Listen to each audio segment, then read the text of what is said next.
जुल्म और सितम की खौफनाक कहानी की शुरुआत होगी। योगी आदित्यनाथ सरकार ने Uttar Pradesh special security force act 2020 को लागू कर दिया है। इसके तहत Uttar Pradesh special security force UPSSF को बिल्ड किया गया है, उसको बनाया गया है। उत्तर प्रदेश सरकार की तरफ से रविवार यानी बीते संडे देर रात को कहा गया है कि उत्तर प्रदेश एसएसएफ मुख्यमंत्री योगी आदित्यनाथ का ड्रीम प्रोजेक्ट है।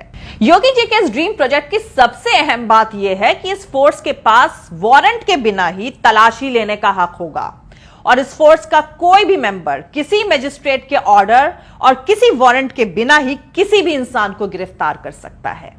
मतलब इसके सिपाही बिना वारंट के आपके घर में घुस सकते हैं और आपको गिरफ्तार कर सकते हैं।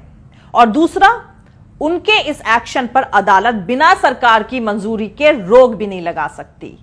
तीसरा, इन्हें पेमेंट देकर कोई भी प्राइवेट उद्योगपति यानी इंडस्ट्रियलिस्ट भी इस फोर्स का इस्तेमाल कर सकता है। मतलब अब इंडस्ट्रियलिस्ट मजदूर नेताओं और जमीन ना देने वाले किसानों के घर में इस फोर्स को भेज सकते हैं और उन्हें गिरफ्तार करवा सकते हैं। और इन बेचारे किसान और मजदूरों को बचाने के लिए अदालत बीच में नहीं आएगी। इसके अधिकार यानी इसके राइट्स कानून से भी ऊपर होंगे, क्योंकि अदालत भी सरकार की इजाजत के बगैर एसएसएफ यानी Uttar Pradesh special security force की किसी भी प्रोसीडिंग में इंटरफेयर नहीं कर सकेगी। जरा सोचिए, अब आपको उत्तर प्रदेश में स्पेशल सिक्योरिटी फोर्स के लोग किसी वारंट के बिना, किसी रिकॉर्ड के बगैर अरेस्ट करेंगे तो उनको आपको रिहा करने की जरूरत भी नहीं पड़ेगी, क्योंकि वो तो साफ साफ कहा जा सकता है ना कि भैया हमने तो गिरफ्तार ही नहीं किया। बस यही एक लाइन कहकर वो तो फ्री हो जाएंगे। ना कोई सवाल पूछेगा, ना कोई जवाब मिलेगा।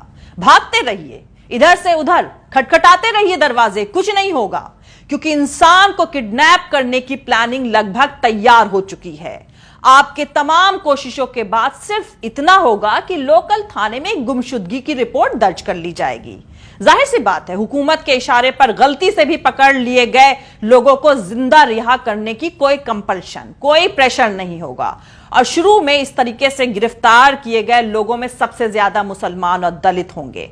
मुसलमान पहले निशाने पर इसलिए होंगे क्योंकि दाढ़ी बढ़ा रहे मुखिया तो पहले ही कह चुके हैं कि गद्दारों को उनके कपड़ों से पहचाना जा सकता है। तो दोस्तों, योगी जी के इस ड्रीम प्रोजेक्ट के तहत उत्तर प्रदेश में जो नई पुलिस फोर्स बनाई जा रही है वो एक सियासी मकसद हासिल करने का भाजपा का एक छोटा सा एक्सपेरिमेंट है। अगर भाजपा इसमें कामयाब होती है तो देश में आने वाले वक्त में बहुत कुछ बदलने वाला है।